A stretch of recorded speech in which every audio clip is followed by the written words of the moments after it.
Hello and welcome back to On the Grid Podcast, Season 4, Singapore Grand Prix Review Edition. Joined with me, as ever, is Adrian. How are you today? I'm good. You got very twitchy during that intro because I know you don't know the episode number, so I'll say for everybody that it's episode 29, Singapore Grand Prix Review Edition. I saw you get very on edge because you were panicking of what to say, not to get the episode number wrong. So I'll reinforce it. Episode 29, Singapore Grand Prix Review. But yeah, I'm good. We're kind of bored now. We've got 4 weeks of doing nothing. It's kind of another, should we call it a bit of an autumn break? Because we've got no action until Austin in mid-October, in mid-late October. So there's nothing to do. But in the meantime, we'll bore you with our voices and we'll talk a little bit about the Singapore Grand Prix. Absolutely. Another 3 weeks before another race. And it gets better because although we've got a triple header to come back to with COTA, Mexico, and Brazil, we then have another 3 week break until the final three races of the season, which is another triple header. So F1 scheduling really working out very well there. Anyway, let's crack on with the episode. Look at Q1. So in Q1, the bottom five was Daniel Ricciardo, Lance Stroll, Pierre Gasly, Valtteri Bottas, and Guan Yu Zhou. Any surprises there? No, not really. I don't think I would. Maybe Daniel Ricciardo in arguably which could be his last race in Formula One. Which I would be very disappointed and very saddened if it is his last race. But Bottas show, not really. Gasly, maybe slightly unfortunate, especially with Ocon doing very well in qualifying and going up to Q2. Stroll, not really. We saw what happened last year when he absolutely binned it into the wall at the last corner, heading into the start finish straight. And then Daniel Ricciardo, like I say, bit upsetting to see him not go out of Q1. But I think that bottom five is has been routine pretty much all season round. So yeah, no surprises there in the Q1 exits. Yeah, so actually, as we are writing this, I've just checked Twitter, and in 1 minute ago, it's been announced that Daniel Ricciardo is leaving RB. As we are recording this is completely by chance. But the Singapore Grand Prix was Daniel Ricciardo's final race in Formula One for RB You're this season, at joking. least. You're Not taking a joking. piss. For those of you listening, I'm showing the screenshot from Twitter. Um, no bloody way. I think the writing was on the wall based on everything that all the talk going into this weekend, throughout the weekend as well. It very much appeared from Daniel Ricciardo, at least, that this would be the end. And it is. So just a thought on that very quickly. Well, I'm a little bit bamboozled on what we could say. I mean, we'll probably have a mini Daniel Ricciardo episode as episode 30 because I reckon he deserves so. The F1 career he's had, 13 years, victories, podiums, but to bow out, especially the way he has. I mean, he's not had the most successful time at RB, AlphaTauri. Let's be realistic. The only highlight I think was probably Miami this season, and last season was probably Mexico. So it's not the end that Daniel Ricciardo would have probably wanted, but as we saw from his interviews, the writing was on the wall, and his back was firmly up against the wall. But what a career! Obviously wasn't the outcome that you wanted at Singapore, but yeah, I'm actually quite sad. Because Daniel Ricciardo has probably been the light of the paddock with his smile and his witty comedic endeavors. But yeah, he's had a very successful career. That World Championship did elude him, but nevertheless, he's had a very, very good career, no matter what people say. Yeah, that's probably my take on Daniel Ricciardo's departure from RB. Very shocked, very sad. Um, but I reckon a deserved break for Daniel Ricciardo, and he deserves to bow out with his head held high. Absolutely, yeah. It is a shame to see. We never like to see it, especially for somebody so decorated as Daniel Ricciardo. there's only four drivers on the grid that have more wins than him in Formula One. You got obviously Verstappen, Hamilton, Alonso, and Valtteri Bottas, the only drivers on the grid that have more victories than Daniel Ricciardo's eight. So yeah, a shock to be sure. Well, I would say it's not a shock really, based on everything that happened this weekend and based on sort of the sort of the feeling around the RB camp throughout the weekend that this would be the end for Daniel Ricciardo, and it is. I think we all expect Liam Lawson to be announced in the near future, um, to take the seat for the final six races and then beyond. But yeah, anyway, moving on to the rest of Q1, like I said, Lance Stroll knocked out again, qualified 10 places behind his teammate. Another shocking performance from him.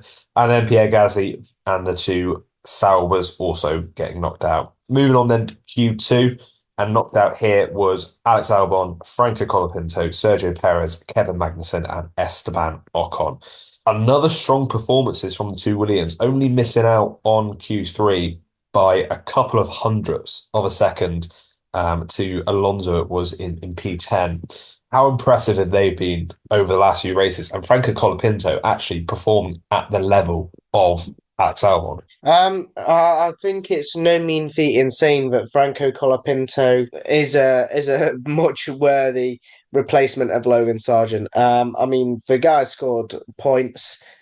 He's constantly forming to Alex Albon's standards, and he's even beating his teammate. So, the two Williams, I think, as James Vowles pointed out very well, I think the upgrades that they put on, I believe it was at Zandvoort, are slowly starting to work, and we saw it during Singapore. I think it was always going to be a hard race for Franco Colapinto because he never raced at Singapore. The humidity also plays a factor, and driving behind a driver is also going to play a factor with the heat and whatnot. But the two of them, I mean, Albon couldn't really showcase his skills because of an issue that he picked up. But Franco Colapinto, I know he didn't finish inside the points necessarily, but he still did very, very well. And the two Williams seem to be on the brink of the points, and I think they're pushing to be in the points on a regular occasion. And I think 2025 may bring that for them, but nevertheless, very, very good performances from the two of them. Absolutely. And then, like we said, Sergio Perez, he's had a couple of decent races. He's been on the same sort of level as his teammate Max Verstappen really since the summer break, but dropped off massively in this one. Again, qualified 11 places lower than his teammate. Do you think that's partly down to a very good performance from Verstappen, or do you think it is Perez not extracting the maximum again? Mhm. Don't know. I think it's a bit of both because Verstappen, Verstappen's car, should we say, should be nowhere near that front row. It should be, for me, it should have been a Norris Piastri front row lockout. But from a situation that happened in Q3 where Sainz binned it and the drivers went on to do one timed run. Piastri kind of suffered from that because I believe he made his lap count during the first runs, but then he didn't improve in his second run, which is why he started down in fifth.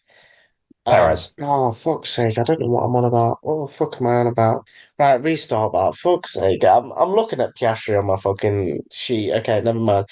Yeah, in terms of Sergio Perez, I just do think that Max Verstappen's car, when it comes to cars, Max Verstappen and Sergio Perez don't usually have the same setups.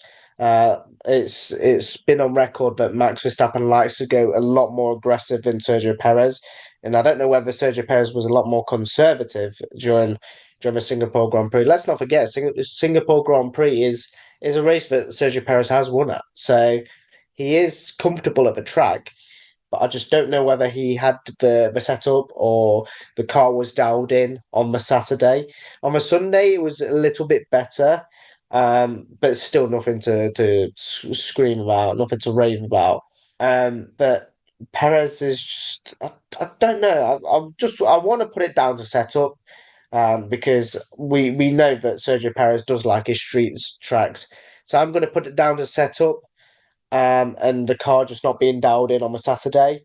But Max Verstappen was in a different world when it comes to qualifying and the race as well. So I'm going to put it down to the car just not being hooked up for Sergio Perez. And then moving on to Q3. So qualifying on pole, Lando Norris. Max Verstappen, as we said, put in a great effort to qualify in the second row.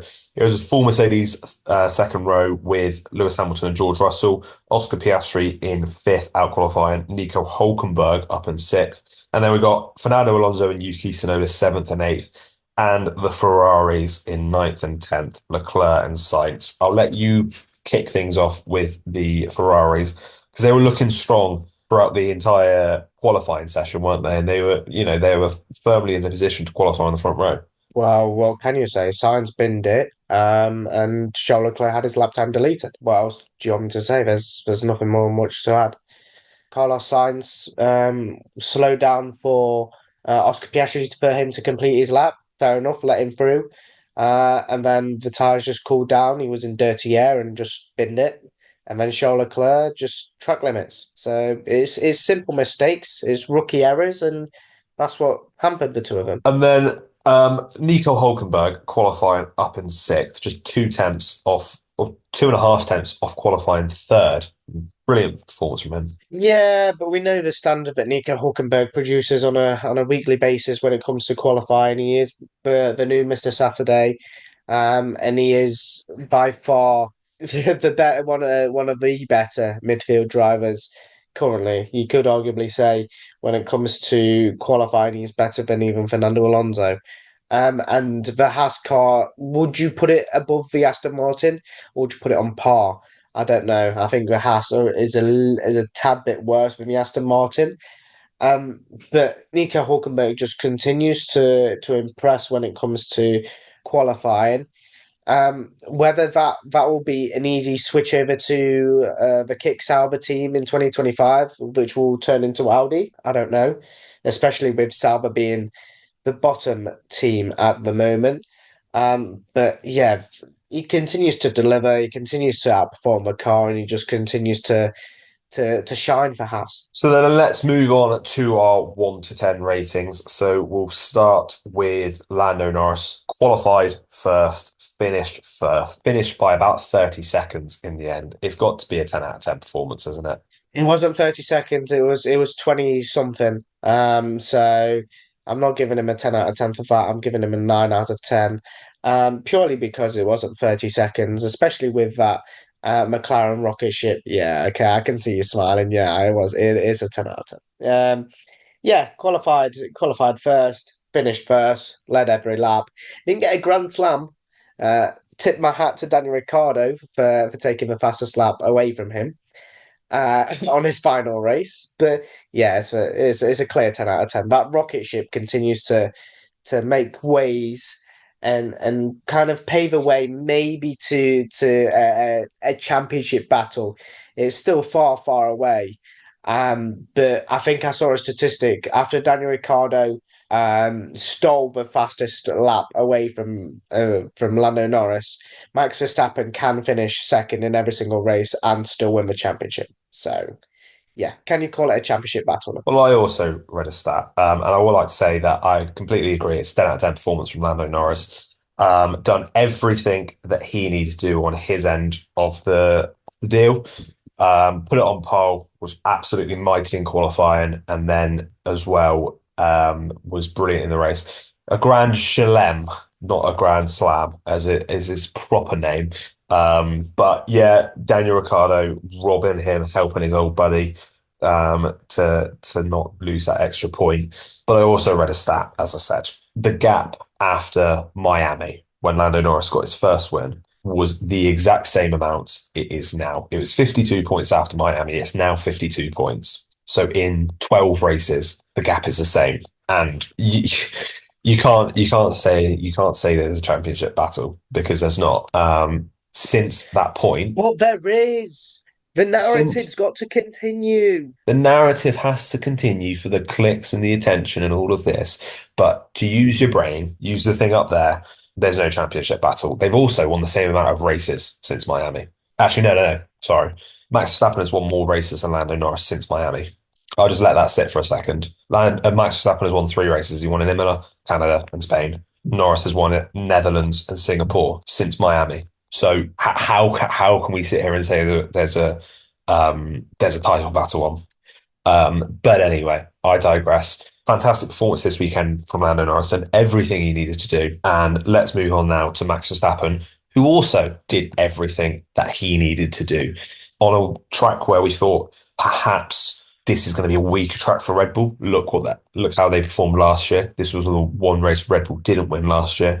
So there was a little bit of optimism from a lot of McLaren fans, I think, going into this weekend that this will be an important moment when Norris could gain sort of 15, 20 points and really stake a claim for the championship battle. If that was to happen, perhaps we could have the conversation. But as it is, Max Verstappen drove the best damage limitation drive ever and finished second. And comfortably second as well. You know, he took advantage of Ferrari messing up the qualifying, starting ninth and 10th.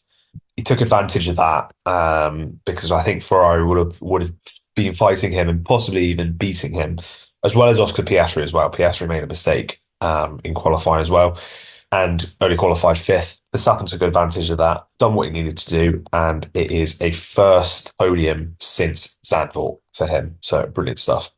What did you give him? 10 out of 10. Okay. Yeah, I think I'm inclined to agree with you on that one. But before I digress, news on my phone. Liam Lawson has replaced Daniel Ricciardo already. So the announcement has already been done, sealed, delivered. Liam Lawson is racing from the US Grand Prix.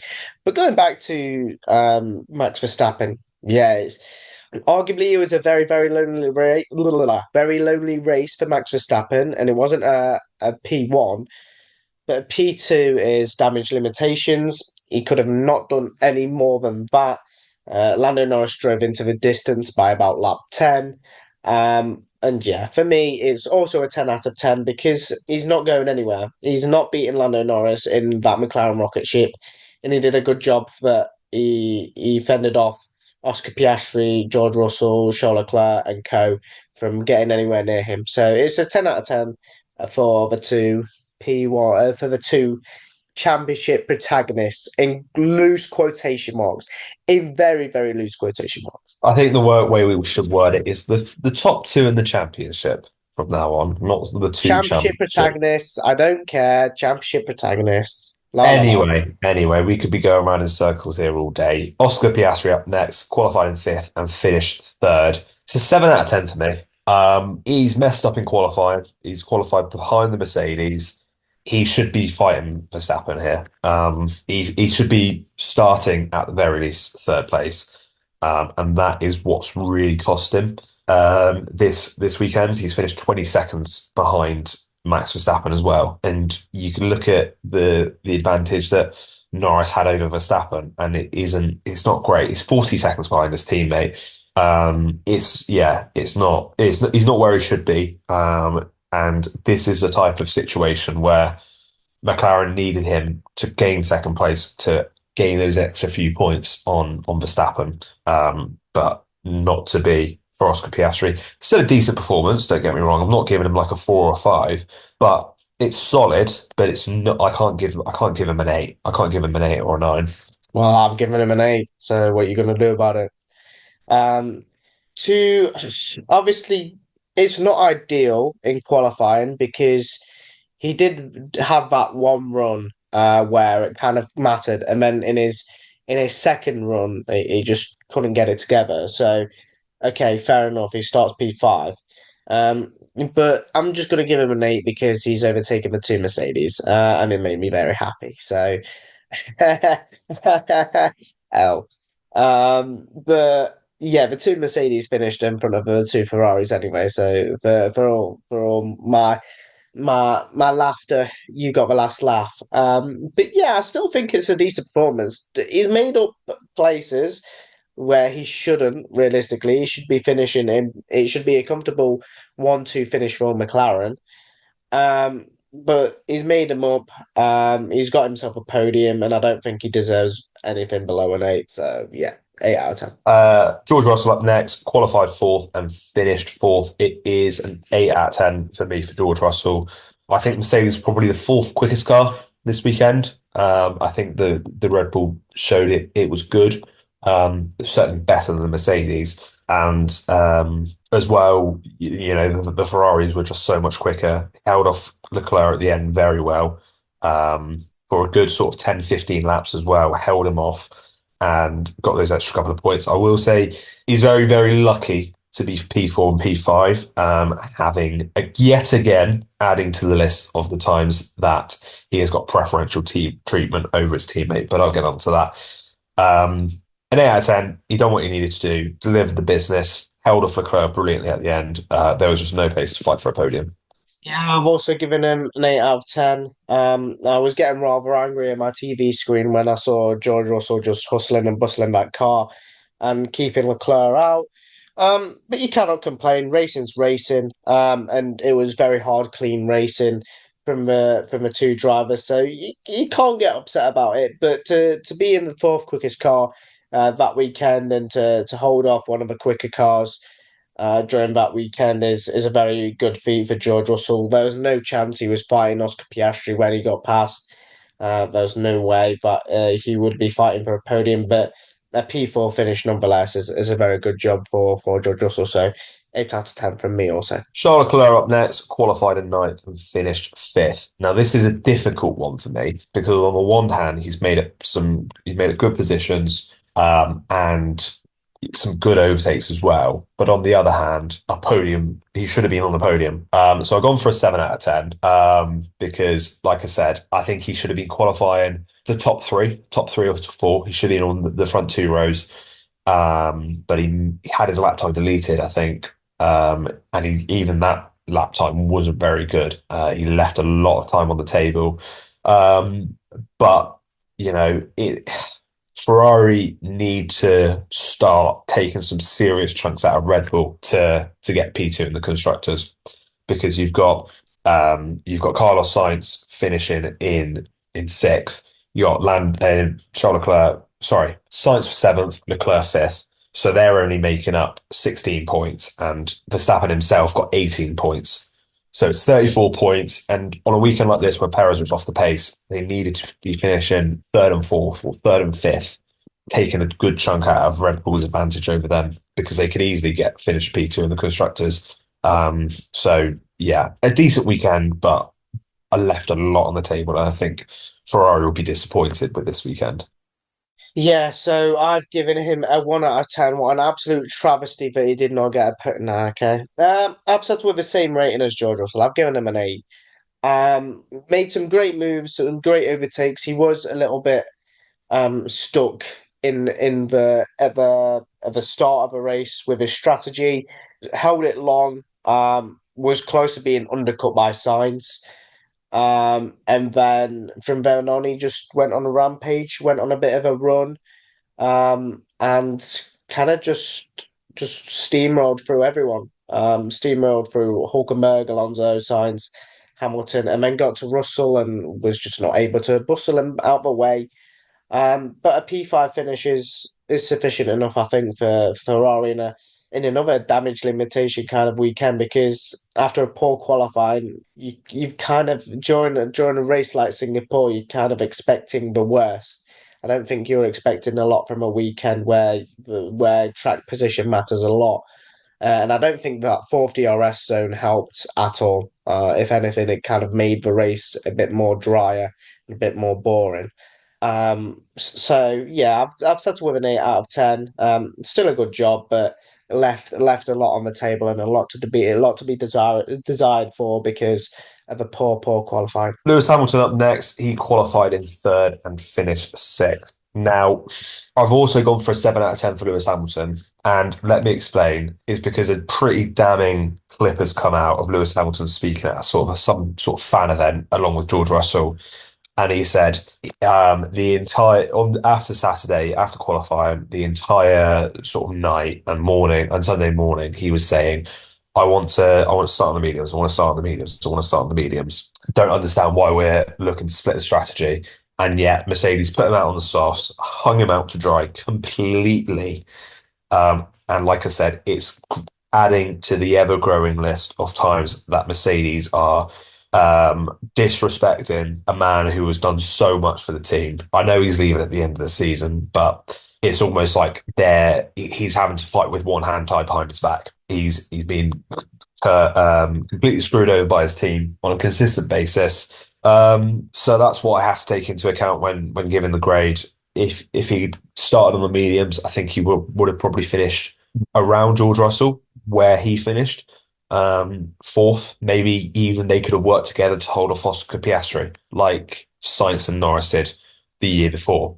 So maybe there was a podium on the cards if they'd worked together, they'd use DRS effectively because we see how difficult it was to overtake. There's no reason to say that couldn't have happened.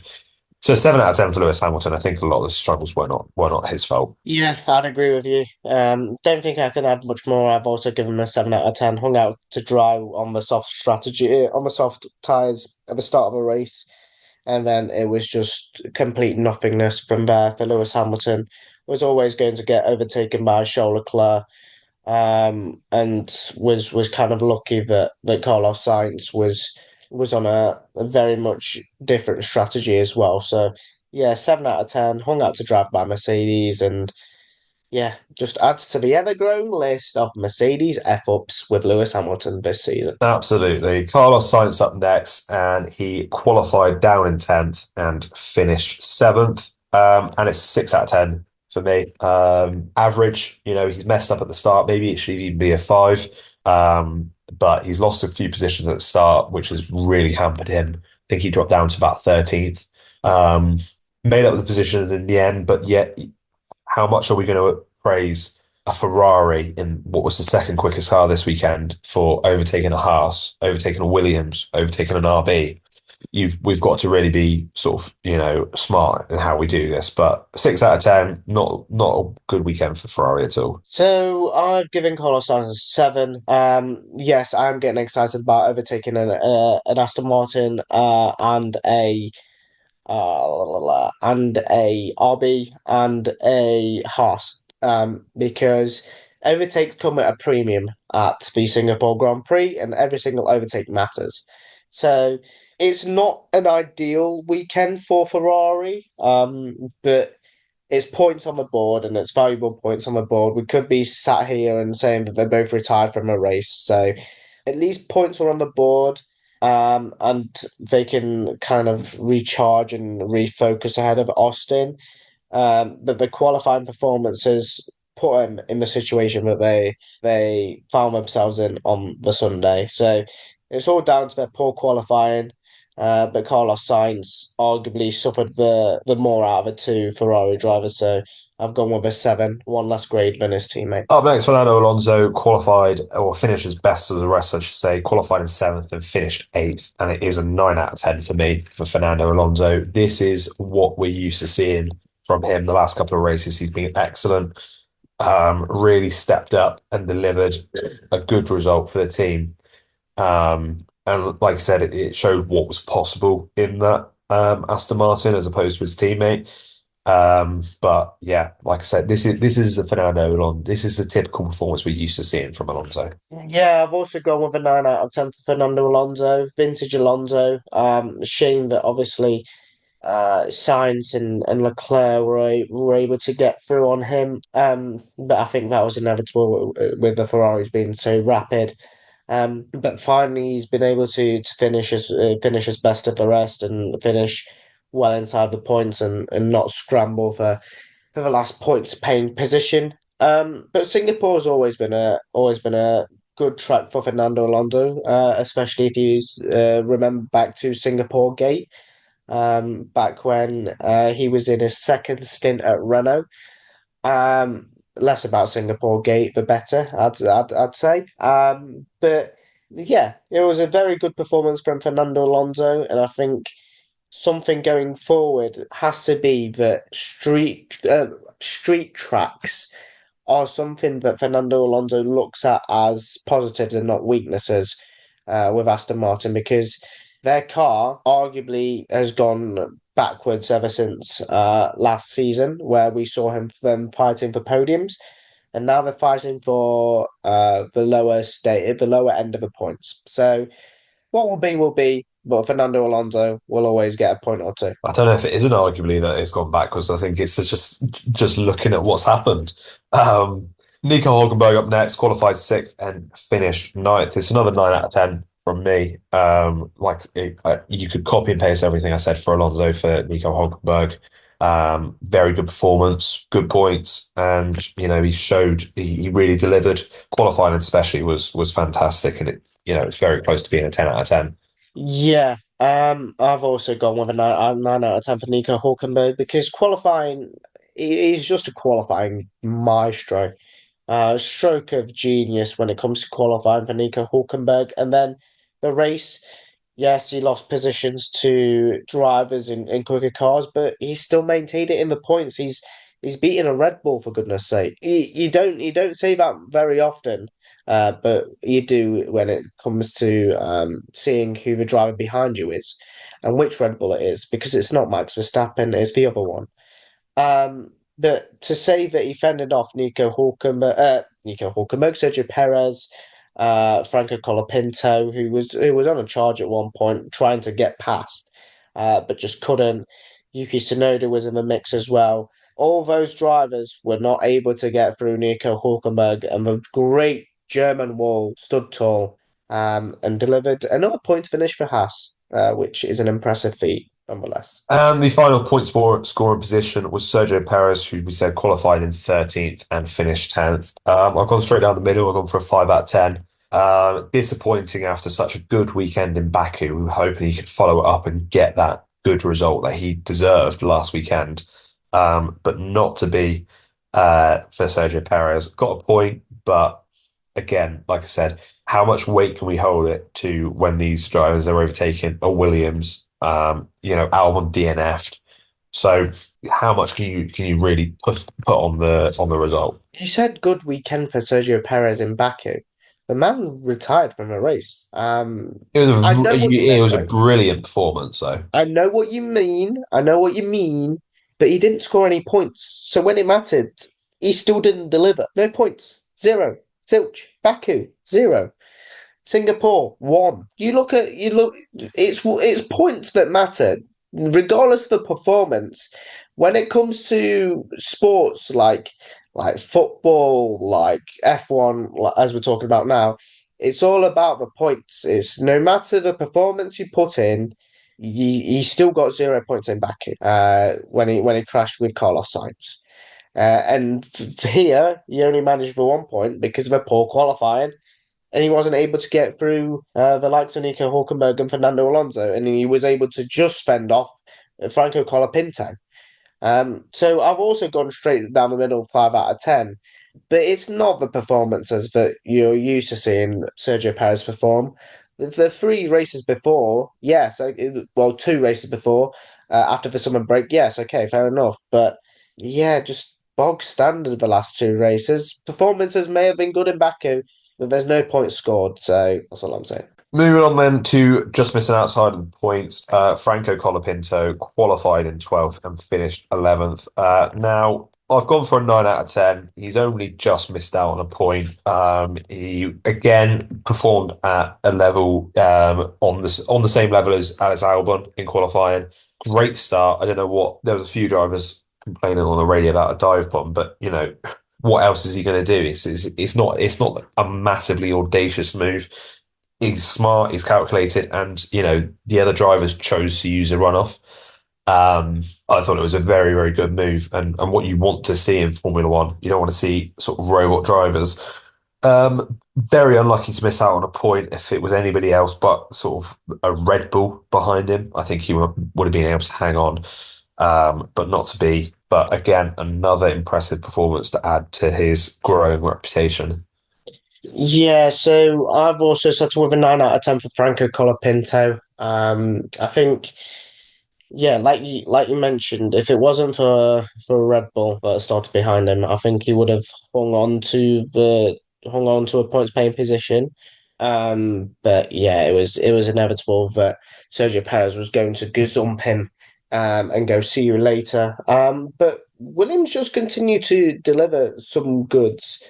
And whether Franco Colapinto could attract interest from Sauber, maybe for a season for 2025, before they make their decision for 2026, is yet to seen. But he's definitely opening a lot of people's eyes because in Formula 2, he's been consistent. He's been a consistent driver this season in Formula 2. But he's just not had that push from Williams. We saw him in FP1, I believe it was in Silverstone, and I think he was right near the rear of the field when it comes to lap times, but that's only FP1. And when it comes to qualifying and race day, he's certainly been able to deliver performances on a frequent basis. So he's definitely letting his just stock rise with these good performances. And it's another good rating from me and you for the Williams driver, who's the youngest driver on the F1 grid currently. But yeah, youngest driver, but definitely the most potential he could have is making these races count as much as possible ahead of potentially finding himself in an F1 seat in the very near future. But yeah, 9 out of 10 from me. Moving on now to Yuki Tsunoda, qualified in eighth and finished 12th. I've actually gone for a 7 out of 10 for Yuki Tsunoda. I think the RB strategy was atrocious, hung him out to dry completely, and he didn't really stand a chance. I think, I don't know what they were thinking. Again, like Lewis Hamilton, starting on softs. It was a lose-lose situation because the softs were never going to go far, and then you're going to have to do a massively long distance on the hards. So that's why he's lost out to sort of Hulkenberg and Alonso, even though he started sort of right with them. And that's why he's the one that's missed out on a point, not the others, because points were definitely on for RB and for Yuki Tsunoda this weekend. But I can't criticize him too much because I think it's more of a tactical blunder than anything. Oh, Yuki Tsunoda. No, I don't know. When it comes to Yuki Tsunoda, there's a lot of up and downs, especially when it comes to his radio messages to his engineer, which I found very interesting on a Sunday, especially when the Japanese man is quite angry, and you can clearly hear it. You can clearly hear his voice of disapproval on the strategy front, and when Daniel Ricciardo wasn't letting him through. But it's a type of performance like you mentioned where it's another tactical blunder with RB, and they just didn't get the strategy spot on. I've given him also a 7 out of 10 because his qualifying position states that he should be finishing up inside the top 10. But especially when you've got a Red Bull, okay, ninth at a push, ninth or 10th, but I don't think you should be finishing behind Franco Colapinto. Yes, Franco Colapinto did make that absolutely sensational send into turn one. But yeah, it's a good performance for Sonoda, but I don't think he can be. He can be mad at the team for putting him in the situation, but it's more down to them and not down to him for the performance that he delivered on the Sunday. Esteban Ocon up next, qualified in 15th and finished 13th. I've gone for a 6 out of 10, very average. I don't really have too much to say on this one. I think the pace in the Alpine just simply is not there. Yeah, and I think it was a little bit anonymous this weekend. Solid result in 13th. And, you go to somewhere like Singapore, you expect some chaos, you expect a safety car, maybe a couple of retirees.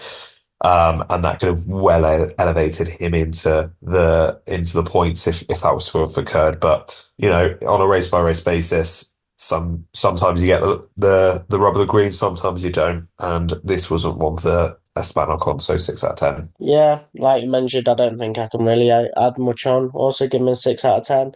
Very anonymous. Had that little battle with it was him, Stroll and Joe and Sonoda kind of in a dogfight. But yeah, very anonymous. Don't think I can really add much more. 6 out of 10, just bog standard average, really. And then up next is Lance Stroll, qualified 17th and finished 14th. And I've gone for a 3 out of 10. We're saying the same things each week, really, aren't we? It's another poor performance. He's finished how far off of his teammate? He qualified how far off of his teammate?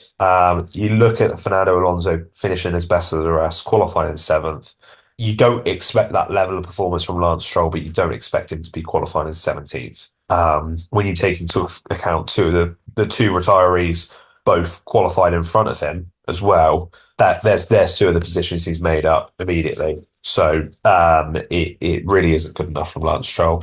But if only his seat was in danger, he might actually show a bit more motivation to perform. But alas. Get Felipe Drugovich in now, Lawrence Stroll. Get him in. He's raring to go. But he won't listen. He'll have his son in the sport until he dies, probably. So that's that. I settle with a 4 out of 10. Yeah, yeah, just yeah. I think yeah, Lance Stroll. Yeah, yeah. You can't really say much about him, can you? You can't. What can you say about him? I don't want to criticize him. I don't want to. Nah. Yeah, move on, please. Guan Yu Zhou up next, qualified 20th and finished 15th. So I've actually gone for a 7 out of 10 for Guan Yu Zhou. I thought it was a very impressive performance. He's actually had a very, very underrated race, I think. I think he was a bit of a dark horse. Performed very well, had a good battle with Bottas and Gasly, I think it was. Made some good overtakes. And for where that Sauber is, it's by far the worst car on the grid. I think it's 2019 Williams bad, which was finishing a lap down every single race. So a solid result, and again, he's beating his teammate, who was a seasoned veteran of the sport. So what more can you say? It's a decent performance from Guan Yu Zhou in a season of disappointment. Okay, I don't think I can give Guan Yu Zhou more a 7. So I've gone with a 6. It's still a good performance. But for me, especially when you look at the rear of the field, 15 downwards, not much is splitting them. He did have a nice battle, like you say, with Bottas and Gasly, but nothing more than that. And yeah, I don't really think I can add much more on because he's gaining 2 places from Magnussen and Albon retiring, and then from Ricciardo, Gasly, and Bottas. So, yeah, it's a good performance for a Sauber team that still to score a point, but it's still nowhere near the points. So I don't think you can give him more than a 6. Valtteri Bottas up next, qualified in 19th and finished 16th. And because I gave Zhou a 7, I gave Bottas a 6. Slightly bested by his teammate this weekend. Still a decent performance. 15th and 16th in that Sauber is basically like an 8th or a ninth for a midfield car. It's a good result, especially because they should be 30 seconds off the pace. So everything I said for Zhou applies here as well, but it's just slightly obviously Zhou put in the slightly better performance. Yeah, so because I gave Zhou a 6, I've gave Bottas a 5. Yeah, pretty much everything applies the same to what I said about Zhou Guan Yu. Some decent moves. That's about it. The Valtteri Bottas was able to fend off Gasly and Ricciardo at the end, and kind of finished behind his teammate, which is slightly disappointing for him being a seasoned veteran. But yeah, not much complaining for Valtteri Bottas and a 5 out of 10. Pierre Gasly up next, qualified in 18th and finished 17th. I've gone for a 4 out of 10. When you think he's qualified a couple of places below his teammate and he's finished sort of a good 40, 50 seconds behind him, it's a disappointing weekend for Gasly and for Alpine in general. I think judging off the last few performances, you could argue that Alpine have actually kept the wrong driver. But here we are. Not a good result. Alpine really need to throw it in the bin and start again. Yeah, agree with you. 4 out of 10. Yeah, not the best race for Pierre Gasly, that's for sure. And to say that Esteban Ocon finished 4 places above him just shows that Pierre Gasly's form is slightly dipping and Esteban Ocon's form is slightly heading in a upward trend. Whether that's down to his move, I don't know. But yeah, Alpine are probably thinking, what on earth have we done? And the final finisher, Daniel Ricciardo, the man we spoke about a lot earlier in the episode, in his final race for RB, qualified in 16th and finished 18th. Unfortunately, it's a 5 out of 10. I'd love to go and say it's a 10 out of 10, but obviously I can't do that.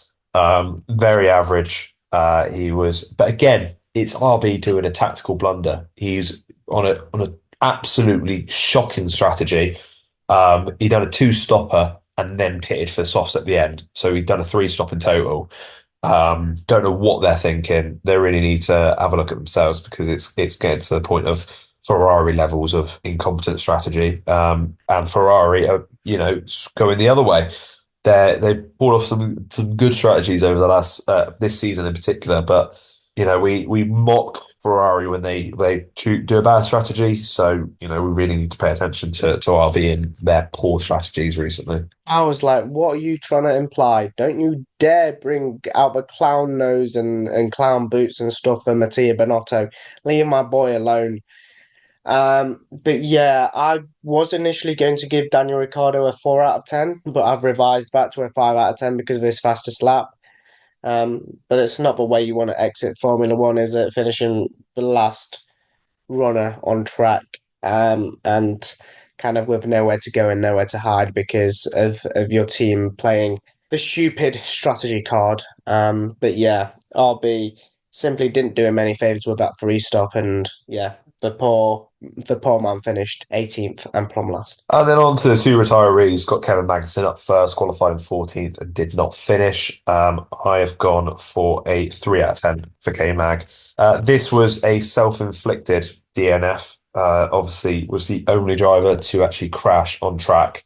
And then I think he was classified as 19th, but he didn't finish, so he was within sort of 5 laps or so. But not a good performance. And we thought, he said himself he was going to FS up, and he didn't. The only FS upping he did was his home race. 'Cause he qualified in a decent position in 14th. There's a outside chance of scraping a point, but not to be for Kevin Magnussen. He's only got himself to blame. So 3 out of 10.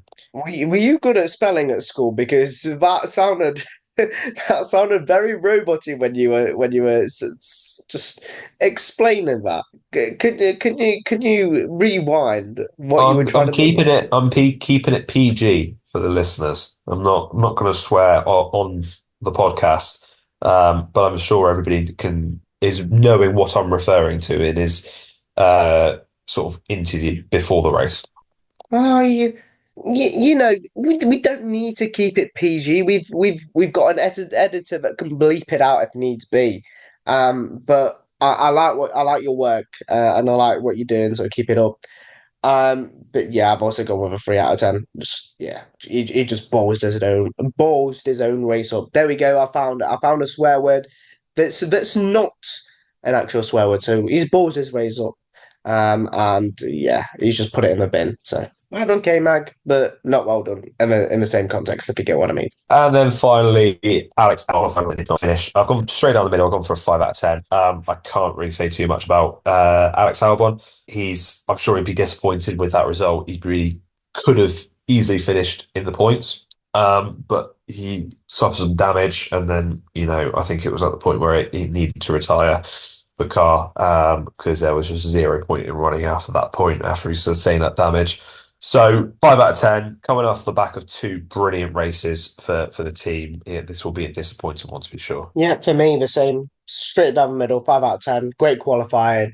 But he couldn't showcase it in the race, and we didn't know where he was capable of points, but wasn't able to do so due to that issue that he had in his car. So yeah, 5 out of 10. And then moving on to our Singapore Grand Prix predictions. Do you want to start off by giving me your two-star predictions?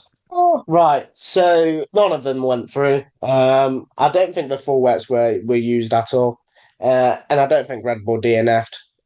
So yeah, nil point. Yeah, disappointed for the both of us. I went for Perez to beat Verstappen.